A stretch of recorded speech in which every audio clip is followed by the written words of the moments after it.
వర్షంలో చెట్టుకు వెదురు ఇల్లు. ఊరిలో ఎప్పట్లాగే ప్రశాంతంగా రోజులు గడిచిపోతున్నాయి. పక్షులన్నీ ఎత్తైన చెట్ల మీద తమకు తోచిన విధంగా దొరికిన పుల్లలు గడ్డితో అందమైన గూళ్లు కట్టుకుని జీవిస్తున్నాయి. కాని ఒకరోజు రాత్రి అకస్మాత్తుగా వాతావరణం మారిపోయింది. భయంకరమైన ఈదురుగాలులతో కూడిన వర్షం మొదలైంది. ఆ గాలికి చెట్లు ఊగిపోతున్నాయి. ఉరుములు మెరుపులతో ఊరంతా వణికిపోతుంది. ఆ రాత్రి అందరి ఇల్లు బాగానే ఉన్నా చిచ్చుకాకి ఇంటి పైకప్పు మాత్రం ఆ భయంకరమైన గాలికి ఎగిరిపోయి ఎక్కడో పడిపోయింది. రాత్రంతా చిచ్చుకాకి తన కొడుకు చిన్ను వానలో తడుస్తూ చలికి వణుకుతూ చెట్టు కొమ్మకు హత్తుకుని ప్రాణాలు గుప్పెట్లో పెట్టుకుని గడిపారు. ఇక తెల్లవారేసరికి వాన తగ్గింది. పక్షులన్నీ బయటకొచ్చి చూసేసరికి చిచ్చుకాకి ఇల్లు సర్వనాశనమైపోయింది. చిచ్చుకాకి కన్నీరు మున్నీరుగా ఏడుస్తూ చలికి వణుకుతూ, అయ్యా దేవుడా, ఎంత కష్టం వచ్చింది నాకు. నా అందమైన ఇల్లు, నేనెంతో కష్టపడి కట్టుకున్న ఈ ఇల్లు గాలికి ఏమైపోయిందో చూడండి. నా నెత్తిన ఉన్న పైకప్పు మొత్తం ఎగిరిపోయింది. రాత్రంతా నేను నా కొడుకు చిన్ను ఈ వర్షంలో తడిసి ముద్దయిపోయాము. చలికి మా ప్రాణాలు పోయినంత పని అయింది. ఎందుకు ఇలా జరిగింది? నాకు ఎందుకు ఇంతటి శిక్ష? మహిగ్రద్ద కొంచెం వెటకారంగా నవ్వుతూ, శిక్ష దేవుడు వేసింది కాదు చిచ్చు, నీకు నువ్వే వేసుకున్న శిక్ష ఇది. ఇందులో ఆశ్చర్యపోవడానికే ఉంది. నువ్వు ఇల్లు కట్టుకున్న విధానం చూస్తే ఎవరికైనా అర్థమవుతుంది. కనీసం చిన్నపాటి గాలి వస్తేనే అది ఎగిరిపోతుందని. గట్టి పుల్లలు వాడమంటే విన్నావా? చోటు చిలుక కోపంగా, అవును చిచ్చు, మహిగారు చెప్పింది అక్షరాల నిజం. అసలు నీకు పిసినారితనం మరీ ఎక్కువైపోయింది. హోటల్ వ్యాపారం చేసి బోలెడు డబ్బులు సంపాదిస్తావు, కానీ ఇల్లు కట్టుకోవడానికి మాత్రం ఒక 10 రూపాయలు ఖర్చు పెట్టడానికి నీకు మనసు రాదు. అందరూ గట్టి పుల్లలు నారలు తెచ్చి ఇల్లు కట్టుకుంటే నువ్వు మాత్రం ఎక్కడో కింద పడి ఉన్న పనికిరాని ఎండు గడ్డి ఆకులు తెచ్చి ఏకపక్షంగా ఇల్లు కట్టావు. ఆ గడ్డి ఏమైనా గట్టిగా ఉంటుందా? గాలికి ఎగిరిపోక ఏమవుతుంది? లూసి పౌరం విసుక్కుంటూ, నిజమే చోటు. అప్పుడే నేను చిచ్చుతో అన్నాను, ఏంటి చిచ్చు ఇంత పలచగా కడుతున్నావు, వానొస్తే ఇది నిలబడదు అని. కాని నా మాట వినిపించుకుంటేగా. తక్కువ ఖర్చుతో ఇల్లు అయిపోవాలన్న ఆశ తప్ప దాని క్వాలిటీ గురించి అస్సలు ఆలోచించలేదు. చూడు మా ఇల్లు ఎలా ఉన్నాయో, ఒక్క పుల్ల కూడా కదల్లేదు.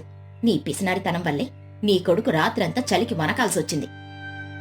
తుని పిచ్చుక కొంచెం జాలి పడుతూనే, బాధపడుకు చిచ్చు, జరిగిపోయిన దానికి ఏడ్చి లాభం లేదు. కాని అందరూ చెప్పేది నీ మంచికి. నువ్వు డబ్బులు దాచుకోవడం మంచిదే, కాని ఇలా ప్రాణాలకు సంబంధించిన ఇల్లు గూడు విషయంలో కాంప్రమైజ్ కాకూడదు. ఇప్పటికైనా బుద్ధి తెచ్చుకుని మంచి పుల్లలు కొనుక్కొని 4 రాళ్లు ఖర్చైనా సరే గట్టి ఇల్లు కట్టుకో. మళ్ళీ ఆ ఎండు గడ్డి జోలికి వెళ్ళకు. చిచ్చుకాకి అందరి మాటలకు తీవ్రంగా అవమానపడుతూ తలదించుకుని, నా తప్పు నాకు తెలిసొచ్చింది తొరి. మీరన్నది నిజమే, డబ్బులు మిగులుతాయి కదా అని ఆ పనికి మాలిన గడ్డితో కట్టాను. ఇప్పుడు చూస్తే ఇల్లు పోవడమే కాదు, మీ అందరి ముందు నవ్వులు పాలయ్యాను. నా కొడుకును కూడా కష్టపెట్టాను. నాకు చాలా సిగ్గుగా ఉంది. సరేలే, ఇంకేడవకు. వెళ్ళి ఏమైనా గట్టి పుల్లలు వెతుక్కుని ఇల్లు కట్టుకునే పనిలో ఉండు. వాతావరణం ఎప్పుడు ఎలా మారుతుందో ఎవరికి తెలుసు. అదతని, మనకి చాలా పనులున్నాయి. పక్షులన్నీ చిచ్చుకాకిని తమ మాటలతో పొడిచి పొడిచి వెళ్లిపోయాయి. అందరూ వెళ్లిపోయాక చిచ్చుకాకి చెట్టు కింద కూర్చుని బోరున విలపించడం మొదలుపెట్టింది. అదంతా దూరం నుండి గమనిస్తున్న తుని కూతురు బుజ్జి, చోటు కొడుకు బన్నులకు చిచ్చు ఆంటీని చూసి చాలా జాలి వేసింది. వాళ్ళిద్దరూ మెల్లిగా నడుచుకుంటూ ఏడుస్తున్న చిచ్చుకాకి దగ్గరికి వచ్చారు. బుజ్జి పిచ్చుక చిచ్చుకాకి రెక్కను తట్టుతూ ప్రేమగా, చిచ్చు ఆంటీ, ఏడవకండి ఆంటీ. మా అమ్మ మహి ఆంటీ వాళ్ళు ఏదో కోపంలో అలా అన్నారు, కానీ వాళ్ళకి మీ మీద ఎలాంటి కోపము లేదు. మీరు జరిగిన దాన్ని మర్చిపోండి.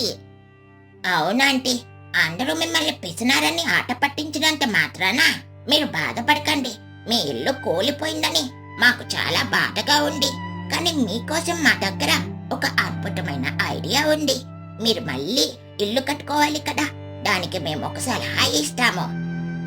చిచ్చుకాకి కన్నీళ్లు తుడుచుకుంటూ ఆశ్చర్యంగా, ఐడియానా? మీ చిన్నపిల్లలు నాకు ఐడియా ఇస్తారా? ఏంటో చెప్పండి బాబు, నా బుర్ర పని చేయడం లేదు. ఏం పెట్టి ఇల్లు కట్టాలో నాకేం పాలు పోవడం లేదు. ఆంటీ, మీరు మళ్ళీ పుల్లలతోనూ గట్టితోనూ ఇల్లు కట్టకండి. మా స్కూల్ టీచర్ మొన్న సైన్స్ క్లాస్ లో ఒక విషయం చెప్పారు. అడవిలో దొరికే వెదురు బొంగులు చాలా గట్టిగా ఉంటాయట. మనుషులు కూడా పెద్ద పెద్ద బిల్డింగులు కట్టేటప్పుడు ఆ వెదురు కర్రలని వాడతారట. ఎందుకంటే వెదురు ఎంత కాలొచ్చినా వంగుతుంది కానీ అస్సలు విరగదు. పైగా అది చాలా బరువుగా స్ట్రాంగ్ గా ఉంటుంది. అవునండి, బొజ్జ చెప్పింది కరెక్ట్.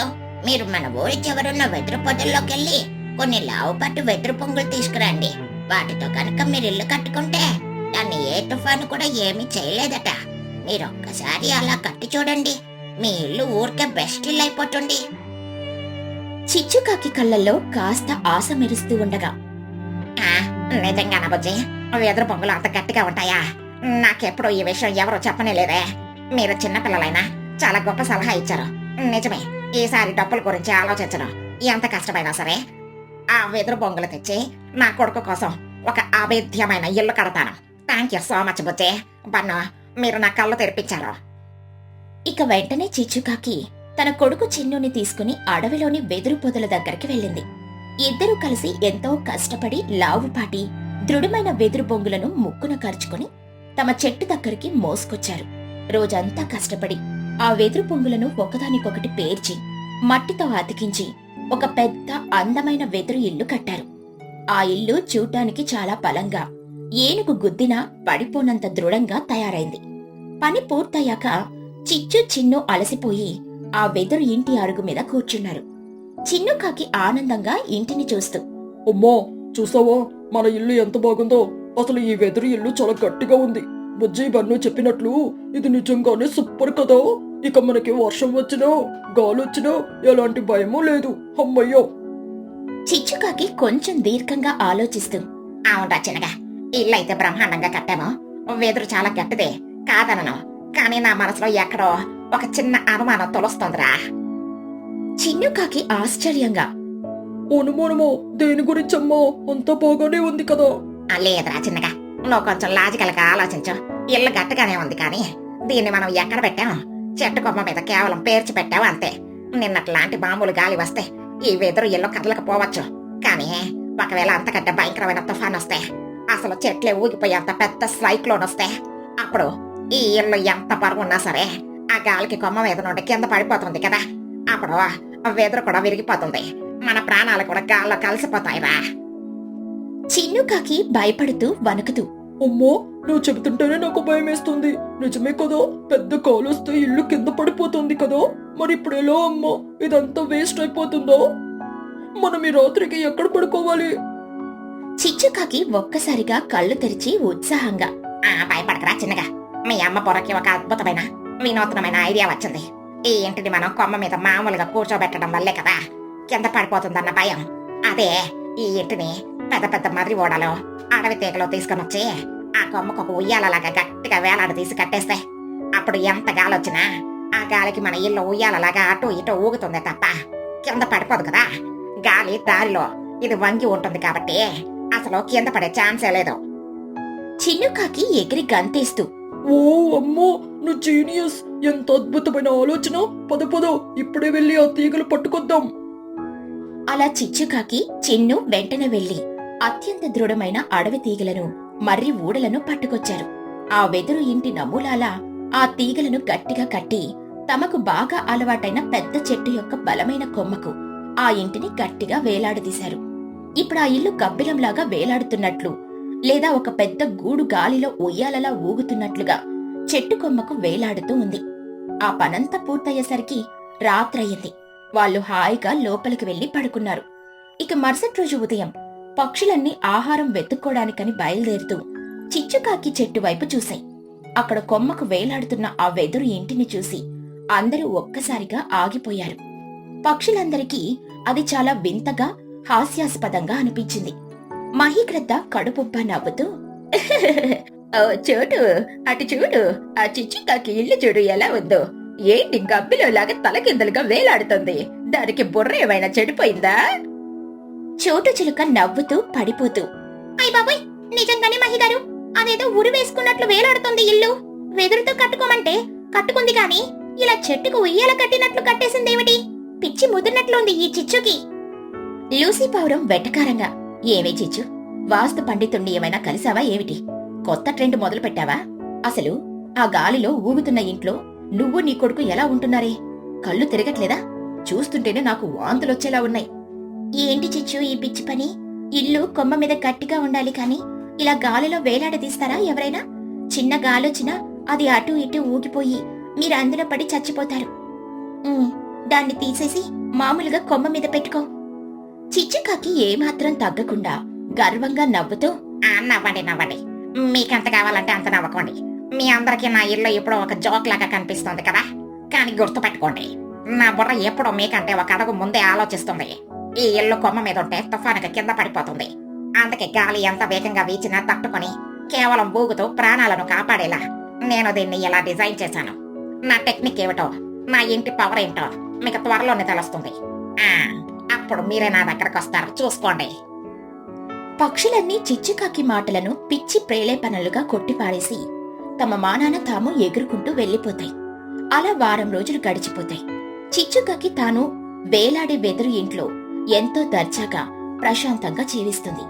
ఒకరోజు సాయంత్రం ఆకాశం ఒక్కసారిగా నల్లబడిపోయింది. ఉరుములు భూమి బద్దలయ్యేలా వినబడుతున్నాయి. మెరుపులు కళ్ళు బైర్లు కమ్మేలా వస్తున్నాయి. అకస్మాత్తుగా ఊహించని రీతిలో పెను తుఫాను మొదలైంది. అంతకుముందు ఎన్నడూ చూడని విధంగా చెట్లను సైతం వేళ్లతో సహా పీకేసేంత భయంకరమైన గాలి వీయడం మొదలైంది. వాన నీరు ఒక ప్రవాహంలా కురుస్తుంది. ఆ భయంకరమైన తుఫాను దాటికి పక్షుల ఊరిలో హాహాకారాలు మొదలయ్యాయి. తుని పిచ్చుక భయంతో అరుస్తూ, కాపాడండి బుజ్జి, గట్టిగా పట్టుకో తల్లి, మన ఇల్లు విరిగిపోతుంది. ఆ గాలికి గూడు మొత్తం చల్లా చెదరైపోతుంది. అయ్యో నా ఇల్లు. చోటు చిలుక తన పిల్లలను రెక్కల క్రింద దాచుకుని కన్నీళ్లు పెట్టుకుంటూ, బాబోయ్ పన్ను పట్టుకోరా, నా అందమైన కూడు కొమ్మతో సహా విరిగి కింద పడిపోయింది. మనం ఎక్కడ తలదాచుకోవాలి ఇప్పుడు? ఈ గాలి మనల్ని ఎగరేసుకుపోతోంది. దేవుడా కాపాడు. మహిగ్రద్ద గాలికి ఎగరలేక కింద పడిపోతూ, నా ఇల్లు గాల్లో కలిసిపోయింది. ఎంత పెద్ద తుఫాను నా జీవితంలోనే చూడనే లేదు. నా రెక్కలు కూడా గాలికి పని చేయడం లేదు. ఈ రోజు మన ఊరి పక్షులెవరూ బ్రతికేలా లేరు. లూసీ పావురం వణుకుతూ, ఇప్పుడు మనల్ని ఎవరు కాపాడుతారు? ఎక్కడికి వెళ్ళాలి? అన్నీ నాశనం అయిపోయాయి. ఆ భయంకరమైన చీకట్లో గాలి వానలో అల్లాడిపోతున్న పక్షులందరికీ అకస్మాత్తుగా మెరుపు వెలుతురులో ఒక దృశ్యం కనిపించింది. ఆ పెను తుఫానికి పెద్ద పెద్ద చెట్లే విరిగి పడిపోతున్నా చిచ్చుకాకి కట్టిన ఆ వేలాడే వెదురు ఇల్లు మాత్రం కొమ్మకు అలాగే వేలాడుతూ ఉంది. గాలికి అది అటూ ఇటూ ఊగుతుంది కానీ ఒక్క వెదురు పొంగు కూడా విరగలేదు. ఆ ఇంటికి కట్టిన ఒక్క తాడు తెగలేదు. ఇల్లు ఎంత సురక్షితంగా ఉందంటే లోపలున్న చిచ్చుకాకి చిన్నులు వేడిగా ఏమీ తెలియనట్లు కూర్చొనున్నారు. మహిగ్రద్ద ఆశ్చర్యంతో అరుస్తూ, అటు చూడండి, చిచ్చుకాకి ఇల్లు. ఆ పెను తుఫానికి కూడా అది చెక్కు చెదరలేదు. అవును, చిచ్చు చెప్పింది అక్షరాలా నిజమైంది. ఆ వేలాడే టెక్నిక్ వల్లే ఆ ఇల్లు ఆ గాలిని తట్టుకుని నిలబడింది. పదండి, మనమంతా అక్కడికే వెళ్దాం, లేదంటే ఈ వానలో చచ్చిపోతాం. పక్షులన్నీ తమ పిల్లలను అక్కున చేర్చుకుని ప్రాణాలను అరచేతిలో పెట్టుకుని తీవ్రంగా పోరాడుతూ గాలికి ఎదురీది కష్టపడి చిచ్చుకాకి చెట్టు దగ్గరికి చేరుకున్నాయి. ఆ కొమ్మ దగ్గరికి వెళ్లి గట్టిగా అరిచాయి. చోటు చిలుక తలుపు కొడుతూ గట్టిగా, చిచ్చు చిచ్చు, తలుపు తీయవే, దయచేసి మమ్మల్ని కాపాడు. మా ఇళ్ళన్నీ తుఫానికి కొట్టుకుపోయాయి. మా పిల్లలు చలికి వణికి చచ్చిపోయేలా ఉన్నారు. ప్లీజ్ తలుపు తీ. చిచ్చుకాకి వెంటనే తలుపు తీసింది. బయట వానలో తడిసి ముద్దైపోయి ప్రాణభయంతో వణికిపోతున్న ఊరి పక్షులందరినీ చూసి చిచ్చుకాకి చలించిపోయింది. చిచ్చుకాకి కంగారుగా, అయ్యా తోని, చోటో మహికారో, ఏమైంది మీకు? రండి రండి, త్వరగా లోపలికి వచ్చేయండి. వానలో ఎందుకు తడుస్తున్నారు? పిల్లల్ని తీసుకుని లోపలికి రండి. పక్షులన్నీ ప్రాణాలను దక్కించుకున్నందుకు దేవుడికి దండం పెట్టుకుంటూ ఆ వెదురు ఇంట్లోకి ప్రవేశించాయి. ఆశ్చర్యం ఏమిటంటే బయట ప్రపంచం తుఫానుతో అతలాకుతలం అవుతున్నా ఆ వెదురు ఇంటి లోపల మాత్రం ఎంతో వెచ్చగా ప్రశాంతంగా ఉంది. ఇల్లు ఉయ్యాలలా ఊగుతుంది కాని లోపల ఉన్నవారికి కనీసం గాలి కూడా తగలడం లేదు. వెదురు బొగ్గులు గాలిని పూర్తిగా అడ్డుకుంటున్నాయి. మహిగ్రద్ద ఆశ్చర్యంగా చుట్టూ చూస్తూ, అబ్బా ఏంటి చిచ్చు ఈ ఇల్లు? అసలు ఇది ఇల్లా లేక మాయా కోట? బయటంత భయంకరమైన తుఫానుంటే లోపల కనీసం చలి కూడా లేదు. పైగా ఈ ఉయ్యాల్లాంటి ఊపుకు మాకు భయం వేయకపోగా హాయిగా నిద్ర వస్తుంది. తుని పిచ్చుక చిచ్చుకాకి చేతులు పట్టుకుని ఏడుస్తూ, మమ్మల్ని క్షమించి చిచ్చు, నీ ఇంటిని చూసి ఆ రోజు మేము ఎంత వెక్కిరించాము. నువ్వు పిచ్చిదానివని నవ్వుకున్నాం. కానీ ఈ రోజు మా ప్రాణాలు, మా పిల్లల ప్రాణాలు దక్కాయంటే దానికి కారణం నీ పిచ్చి ఆలోచనే. నువ్వు నిజంగా చాలా గొప్ప ఇంజనీర్వి చిచ్చు. నీ తెలివితేటల్లో మేము తక్కువ అంచనా వేశాము. అవును చిచ్చు, ఆ రోజు డబ్బుల కోసం కకృతి పడ్డావని నిన్ను అందరి ముందు అవమానించాను. కానీ నువ్వు మాత్రం మా కష్ట సమయంలో ఆ కోపాన్ని మనసులో పెట్టుకోకుండా వెంటనే తలుపు తీసి మా ప్రాణాలు కాపాడావు. నీకెంత కృతజ్ఞతలు చెప్పినా తక్కువే. అసలు ఈ ఐడియా ఎలా వచ్చింది నీకు? నిజమే చిచ్చు, ఇలాంటి ఇల్లు కట్టుకుంటే జీవితంలో వర్షం అంటే భయపడాల్సిన పనే లేదు. చిచ్చుకాకి నవ్వుతూ గర్వంగా ఫీల్ అవుతూ, మీరంతా అలా అనకండి. మనం ఒకే ఊర్లో ఉంటున్నాం. కష్టం వస్తే కాపాడుకోకపోతే ఎలా? అయినా ఈ వెదురు ఇల్లు కట్టాలన్న ఐడియా నాది కాదు. ఆ ఐడియా ఈ బొజ్జి బన్నులది. వెదురుతో కడితే గట్టిగా ఉంటుందని వాళ్ళే చెప్పారు. కాకపోతే ఆ గట్టి ఇంటిని గాలికి పడిపోకుండా కాపాడటానికి నేను దాన్ని కొమ్మకి వేలాడదీశాను. ఏదేమైనా మీరందరూ సురక్షితంగా నా ఇంట్లో ఉన్నందుకు నాకు చాలా సంతోషంగా ఉంది. ఈ రాత్రికి మీరంతా ఇక్కడే విశ్రాంతి తీసుకోండి. ఆ రాత్రంతా పెను తుఫాను బీభత్సం సృష్టించిన చిచ్చుకాకి ఇంట్లో ఉన్న పక్షులందరూ సురక్షితంగా వెచ్చగా నిద్రపోయారు. ఉదయం అయ్యేసరికి వర్షం పూర్తిగా తగ్గిపోయింది. సూర్యుడొచ్చాడు. అందరూ బయటకొచ్చి చూశారు. ఊరిలో పాత ఇళ్లన్నీ గల్లంతయ్యాయి. మహిక్రద్ద గట్టిగా ప్రకటిస్తూ, పక్షులారా, నిన్న రాత్రి జరిగిన బీభత్సం మనందరికీ ఒక గుణపాఠం. పాత పద్ధతిలో గడ్డితో పుల్లలతో ఇల్లు కట్టుకుంటే ప్రాణాలకే ప్రమాదమని అర్థమైంది. అందుకే నేను ఒక నిర్ణయం తీసుకున్నాను. ఈ రోజు నుండే మనమంతా అడవికి వెళ్లి వెదురు బొంగులు తీసుకునొచ్చి ఖచ్చితంగా చిచ్చుకాకి కట్టినట్లే వేలాడే వెదురు ఇల్లు కట్టుకుందాం. అదే మనందరికీ శ్రీరామ రక్ష. అవును మహిగారు, చిచ్చు, నువ్వు మాకందరికీ ఇల్లు ఎలా కట్టాలో నేర్పించాలి. నీ మోడల్లోనే మేమంతా ఫాలో అవుతాం. చిచ్చుకాకి నవ్వుతూ ఆనందంగా, తప్పకుండా తుని. పదండి, అందరం కలిసి మన ఊరిని కొత్తగా దృఢంగా నిర్మించుకుందాం. ఆ విధంగా ఆ రోజు నుండి ఊర్లోని పక్షులన్నీ చిచ్చుకాకిలాగానే వెదురు పొంగులు తెచ్చుకుని వాటిని చెట్టు కొమ్మలకు వేలాడదీస్తూ అందమైన అత్యంత సురక్షితమైన ఉయ్యాల ఇళ్లను నిర్మించుకున్నాయి. ఆ తర్వాత ఎన్ని వర్షాలు తుఫానులు వచ్చినా పక్షుల ఊరిని ఏమీ చేయలేకపోయాయి. ఒక చిన్న అవమానం, పిల్లల సలహా, చిచ్చుకాకి వినూత్న ఆలోచన కలిసి పక్షులందరి జీవితాలను సురక్షితంగా మార్చాయి. అందరూ ఆ చెట్ల మీద తమ వేలాడే ఇళ్లలో కలకాలం ఎంతో సంతోషంగా జీవించారు. ఊరి చివరన చిచ్చుకాకి ఒక కొత్త హోటల్ పెట్టింది. అందులో వెజ్, నాన్ వెజ్ అన్ని రకాల వంటలు చేస్తూ ఉంటుంది. చిచ్చుకాకి వంటలు చేయడం ఎంత ఇష్టమో అందులో లాభాలు దండుకోవడం అంటే కూడా అంతే ఇష్టం. పక్షులకు వేరే హోటల్ లేకపోవడం వల్ల ఆమె ఎంత రేటు చెబితే అంత ఇచ్చి తినక తప్పని పరిస్థితి. ఒకరోజు మధ్యాహ్నం లూసీ పౌరం అక్కడికొచ్చి చికెన్ బిర్యానీ తింటుంది. తిన్న తర్వాత బిల్లు కట్టే సమయంలో చిచ్చుకాకి లూసీకి గొడవ జరుగుతుంది. లూసీ, నువ్వు తిన్న చికెన్ దమ్ బిర్యానీకి బిల్లు 250 రూపాయలు అయ్యింది. త్వరగా డబ్బులివ్వు. నాకు వేరే కస్టమర్లకి వడ్డించే పనులున్నాయి. చిచ్చు, ఇప్పుడు నా దగ్గర డబ్బులు లేవు. నేను నా పర్సు ఇంట్లోనే మర్చిపోయొచ్చాను. నేనొచ్చి నీ బిల్లు మొత్తం కట్టేస్తానులే, నన్ను వెళ్ళనివ్వు. చిచ్చుకాకి కోపంగా అరుస్తూ, ఏమిటి, డబ్బులు లేవా? డబ్బులు లేకుండా నా హోటల్కి వచ్చి ఇంత ఖరీదైన బిర్యానీ ఎలా తిన్నావే? నా హోటల్లో అరువులు లేవు, అప్పులు లేవు. తిన్న వెంటనే డబ్బులు ఇవ్వాల్సిందే. నా డబ్బులు ఇచ్చేసే, నువ్వు బయటికెళ్ళు. లూసీ పౌరం చిరాకుగా, ఎందుకే చిచ్చు అంత గట్టిగా అరుస్తావు? నేనిస్తానని చెబుతున్నాను కదా, పారిపోయేదాన్నేం కాదు కదా. అయినా నువ్వు పెట్టే ఈ బిర్యానీకి నువ్వు అడిగే రేటుకి ఏమైనా న్యాయం ఉందా చిచ్చు? బిర్యానీ ఏవో చిన్న ఉల్లిగడ్డ అంత పెడతావు, కానీ దాని రేటు చూస్తే పెద్ద గుమ్మడికాయ అంత చెబుతావు. సరే, ఇదిగో నా దగ్గరున్న 50 రూపాయలు ఉంచుకో. మిగతా 200 రేపొచ్చి ఇస్తాను. ఏ లూసీ, నువ్వు నా వంటకి వంకలు పెడుతున్నావా? నేను అడిగిన రేటు ఇవ్వకుండా పైగా నన్నే ఎదురు ప్రశ్నిస్తావా? నీకు దమ్ముంటే రేపురా, నా హోటల్లో ఎలా అడుగు పెడతావో నేను చూస్తాను. చూద్దాంలే నీ ప్రతాపం. ఆకలిస్తే వచ్చాను గాని రేట్లతో జనాన్ని దోచుకుంటున్నావు నువ్వు. లూసీ పౌరం ఆ 50 రూపాయలిచ్చి కోపంగా అక్కడి నుండి వెళ్లిపోతుంది. చిచ్చుకాకి లోపల ఉడుక్కుంటూ రేట్లు ఇంకా పెంచాలని మనసులో అనుకుంటుంది. అలా కొన్ని రోజులు గడిచిపోతాయి. వాతావరణం హఠాత్తుగా మారిపోయి గ్రామంలో భారీ వర్షాలు మొదలవుతాయి. ఎడతెరప లేకుండా 2 రోజుల పాటు కురుస్తున్న కుండపోత వర్షానికి రోడ్లన్నీ నీళ్లతో నిండిపోతాయి. చెరువు కట్టలు తెగి ఊరంతా సముద్రంలా మారిపోతుంది. పక్షులన్నీ తమ తమ ఇళ్లల్లోనే బందీలైపోతాయి. కూలి పనులు చేసుకునే పక్షులకు పనులు లేక ఇంట్లో ఆహారం నిండుకుంటుంది. అందరికీ బాగా ఆకలేస్తూ ఉంటుంది. అప్పుడు తుని పిచ్చుక, చోటు చిలుక, మహీకృత, లూసీ పౌరం ఫోన్లో మాట్లాడుకుంటారు. తుని పిచ్చుక ఫోన్లో ఆకలితో, హలో చోటు, మహిగారు, లూసీ, అందరూ సేఫ్ గానే ఉన్నారా? వర్షం ఆగేలా లేదు. ఇంట్లో చూస్తే ఒక్క గింజ కూడా లేదు.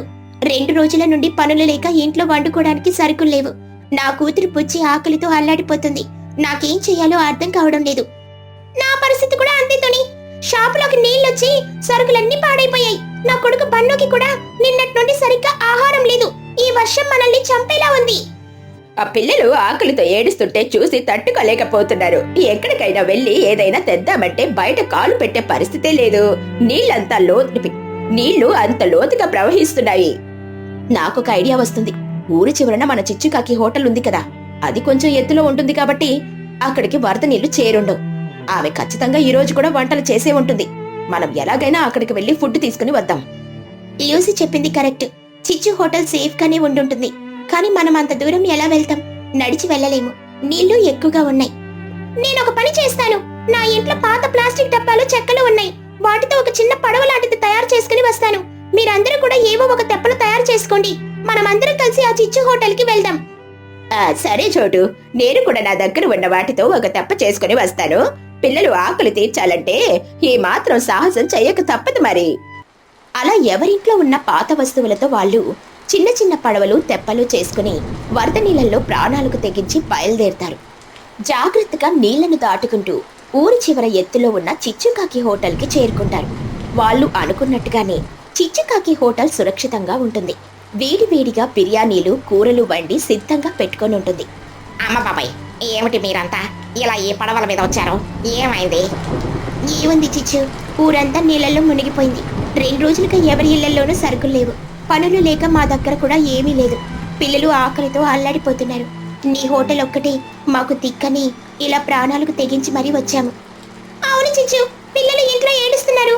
మా అందరికీ వేడివేడిగా బిర్యానీలు, అన్నం, కూరలు పార్సల్ చేసి ఇవ్వు. మేం త్వరగా వెళ్ళి వాళ్ళ ఆకలి తీర్చాలి. చిచ్చుకాకి మనసులో మురిసిపోతూ, ఆహా, చూసారా నా అదృష్టం? ఈ వర్షం నాకు వరంగా మారింది. ఈ రోజు వీళ్ళందరికీ నేనే దిక్కు కాబట్టి నాకు భారీ లాభాలు రావడం ఖాయం. చిచ్చుకాకి బయటికి, అయ్యో పాపం, పిల్లలు ఆకలితో ఉన్నారా?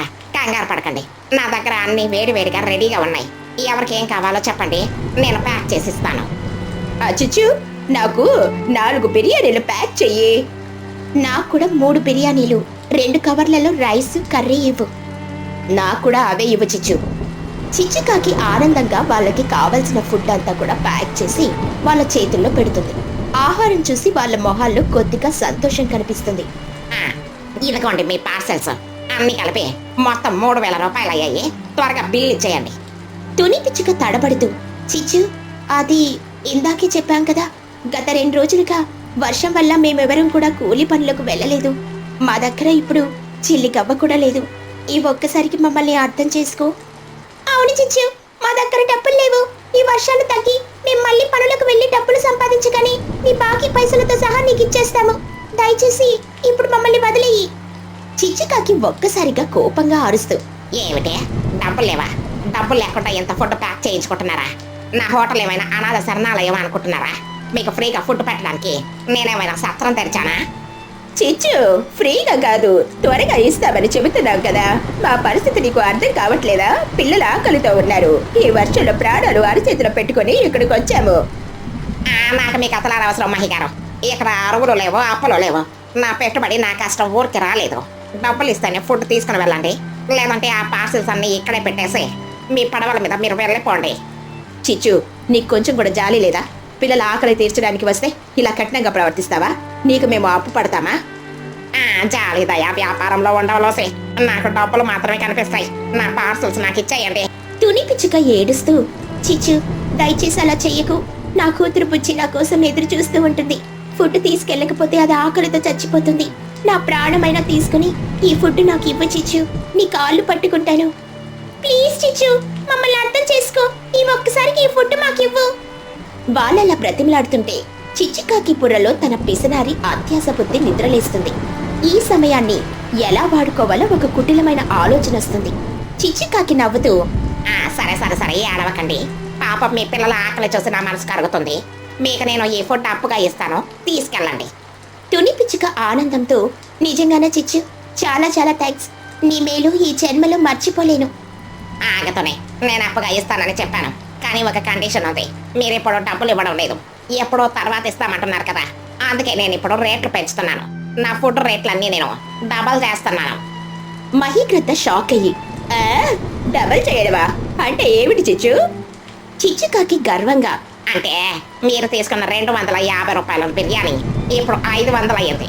అన్నం 100 రూపాయలు అయితే ఇప్పుడు 200 అయ్యింది. మీరు ఈ డబల్ రేట్లు ఇస్తానంటేనే ఈ ఫుడ్ తీసుకొని వెళ్ళండి, లేదంటే ఇక్కడే పెట్టేసి వెళ్ళండి. ఇది నా ఫైనల్ డీల్. చోటు చిలుక కోపంగా, చిచ్చు ఇది మహా అన్యాయం, ఇది దోపిడీ కంటే దారుణం. ఆకలితో ఉన్న వాళ్ళని అడ్డం పెట్టుకుని ఇలా రేట్లు డబుల్ చేసి దోచుకుంటావా? నీకు పాపం తగులుతుంది.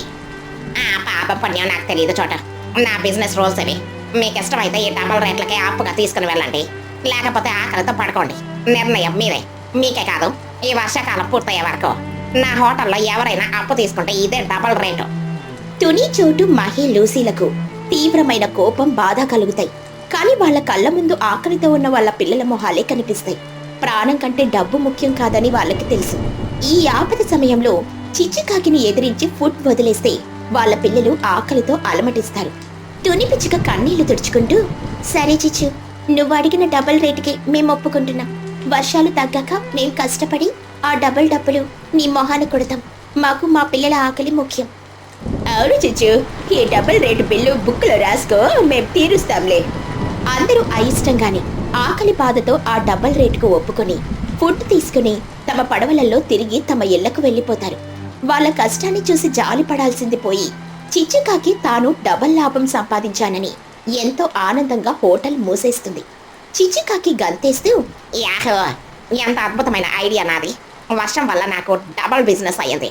ఇలాగే ఇంకో 4 రోజులు వర్షం పడితే నేను ఈ ఊరికి కోటీశ్వరాలను అయిపోతాను. సరే, ఇప్పుడు హోటల్ మూసేసి నా ఇంటికి వెళ్తాను. నా కొడుకు చిన్ను నా కోసం ఎదురు చూస్తూ ఉంటాడు. చిచ్చుకాకి హోటల్ ఎత్తులో ఉంటుంది, కానీ ఆమె ఇల్లు ఊరి మధ్యలో కొంచెం లోతట్టు ప్రాంతంలో ఉంటుంది. చిచ్చుకాకి వర్షంలో తడుచుకుంటూ వణుకుతూ ఎలాగోలా తన ఇంటికి చేరుకుంటుంది.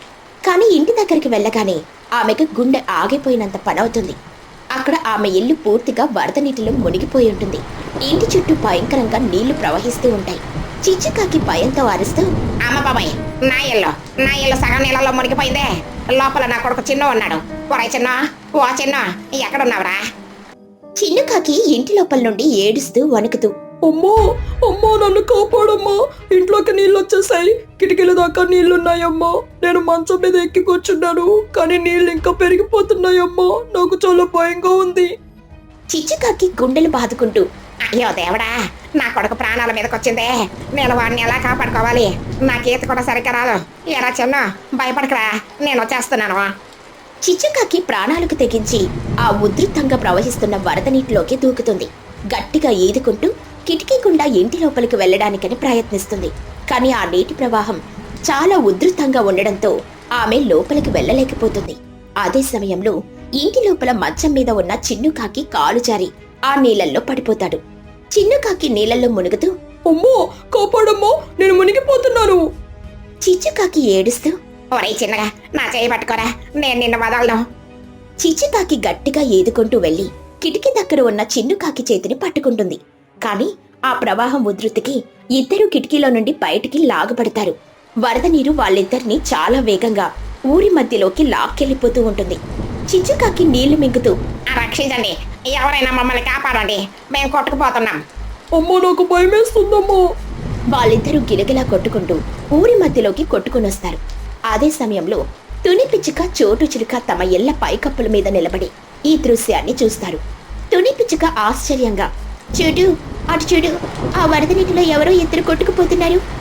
అమ్మ బాబాయ్, అది చిచ్చుకాకి, వాడి కొడుకు చిన్నులాగా ఉన్నారే, వాళ్ళు మునిగిపోతున్నారు తుని. మనం వెంటనే వాళ్ళని కాపాడాలి చోటు. నేను ఈత కొట్టుకుంటూ వెళ్తాను, నువ్వు ఆ తాళ్ళు తీసుకునిరా. తుని పిచ్చుక, చోటు చిలుక తమ ప్రాణాలను సైతం లెక్క చేయకుండా ఆ ఉధృతమైన వరద నీటిలోకి దూకుతారు. వాళ్ళు ఇందాక వాడిన ప్లాస్టిక్ తెప్పలను తీసుకుని వేగంగా ఈదుకుంటూ చిచ్చుకాకి, చిన్నుకాకి దగ్గరికి వెళ్తారు. తుని పిచ్చుక నీళ్లలో ఈదుతూ, చిచ్చు భయపడుకు, ఈ తెప్పను గట్టిగా పట్టుకో. ఒరే చిన్నగా, నా చేయి పట్టుకోరా, నేను నిన్ను పైకి లాగుతాను. తుని, చోటు ఇద్దరు తమ సర్వశక్తులు ఉపయోగించి మునిగిపోతున్న చిచ్చుకాకిని, చిన్నుకాకిని ప్లాస్టిక్ తెప్పల మీదకు లాగుతారు. చాలాసేపు కష్టపడి వాళ్ళని సురక్షితంగా ఒక పెద్ద చెట్టు కొమ్మ మీదకు తీసుకెళ్తారు. చిచ్చుకాకి, చిన్నుకాకి చలికి వణుకుతూ నీళ్లు కక్కుతూ భయంతో ఉంటారు. చిచ్చుకాకి వణుకుతూ కన్నీళ్లతో, తనే చాట, మీరు నా ప్రాణాలు కాపాడారా? తుని పిచ్చుక ఆయాసపడుతూ, అవును చిచ్చు, మేము చూడకపోయినుంటే మీరు ఆ వరదల్లో కొట్టుకుపోయేవారు. దేవుడి దయ వల్ల మీ ఇద్దరికి ప్రాణాపాయం తప్పింది. పిల్లవాడిని చూసుకుంటూ జాగ్రత్తగా ఉండాలి కదా చిచ్చు. ఈ వరదల్లో ఇలాగే చాలా ప్రమాదాలు జరుగుతాయి. ఏదేమైనా ఇప్పుడు మీరు సురక్షితంగా ఉన్నారు. చిచ్చుకాకి అప్పుడు తాను చేసిన ఘోరమైన తప్పు గుర్తొస్తుంది. డబ్బు కోసం కకృతి పడి తను ఆకలితో ఉన్న వాళ్ళ పిల్లల్ని ఎలా దోచుకుందో, డబుల్ రేట్లు వేసి వాళ్ళని ఎలా ఏడిపించిందో గుర్తుకు వచ్చి ఆమె మనసు ద్రవించకపోతుంది. తన డబ్బాస తన కొడుకు ప్రాణాలను కాపాడలేకపోయిందని, కాని తాను ఏడిపించిన ఆ స్నేహితులే తమ ప్రాణాలు అడ్డుపెట్టి వాళ్ళను కాపాడారని ఆమెకు జ్ఞానోదయం అవుతుంది. చిచ్చుకాకి పోరున ఏడుస్తూ తుని కాళ్ళ మీద పడుతూ, నన్ను క్షమించుతని, నన్ను క్షమించు చోట. నేనెంత నీచురాల్ని. మీకు ఆకలి వేసి నా దగ్గరకు వస్తే నేను మీ ఆకలిని అడ్డం పెట్టుకుని డబుల్ రేట్లు వసూలు చేశాను. నా డబ్బులు ఈ రోజు నా కొడుకుని కాపాడలేకపోయాయి. కానీ నేను అవమానించిన మీరే మీ ప్రాణాలు లెక్క చేయకుండా మా ప్రాణాలు కాపాడారు. నా పిచ్చినడతనం, నా అత్యాస ఎంత ఘోరమైనవో నాకు ఇప్పుడే అర్థమైంది. దయచేసి నన్ను క్షమించండి. తుని పిచ్చుక చిచ్చుకాకిని పైకి లేపుతూ, ఏడువకు చిచ్చు, ఆపదలో ఉన్న వారికి సహాయం చేయడమే మానవత్వం. డబ్బనేది ఈ రోజు వస్తుంది, రేపు పోతుంది. కానీ మన ప్రాణాలు, మన స్నేహం ఎప్పటికీ మిగిలిపోతాయి. నీకు నీ తప్పు తెలిసొచ్చింది కదా, అదే చాలు. అవును చిచ్చు, ఈ వర్షం మనందరికీ ఒక గుణపాఠం నేర్పింది. ఒకరికొకరు సహాయం చేసుకుంటేనే మనం ఈ ప్రకృతి విపత్తుల నుండి బ్రతకగలం. చిచ్చుకాకి కళ్ళు తుడుచుకుంటూ దృఢంగా, తుని చోట, నా మాట వినండి. నేను ఇంతక నా హోటల్ దగ్గర చెప్పిన డబుల్ రేట్ మాటను వెనక్కి తీసుకుంటున్నాను. నా బుద్ధి గడ్డి తినే అలా మాట్లాడాను. ఈ వర్షాలు తగ్గే వరకు మీ అందరికి నా హోటల్ నుండి ఫ్రీ ఫుడ్ ఇస్తాను. ఒక్క రూపాయి కూడా ఇవ్వక్కర్లేదు. నేను నా పిచ్చినడతనాన్ని ఈ భర్త నీటిలోనే వదిలేస్తున్నాను. అందరూ సంతోషంగా ఒకరికొకరు ఆలింగనం చేసుకుంటారు. చిచ్చుకాకి తన పిసినారితనాన్ని, స్వార్థాన్ని పూర్తిగా వదిలేసి ఆ వర్షాకాలం పూర్తయ్యే వరకు ఊరి పక్షులందరికీ ఉచితంగా ఆహారం అందిస్తుంది. ఆ వర్షం గ్రామంలోని పక్షులన్నింటినీ ఒకటి చేసి వారి స్నేహ బంధాన్ని మరింత దృఢంగా మారుస్తుంది.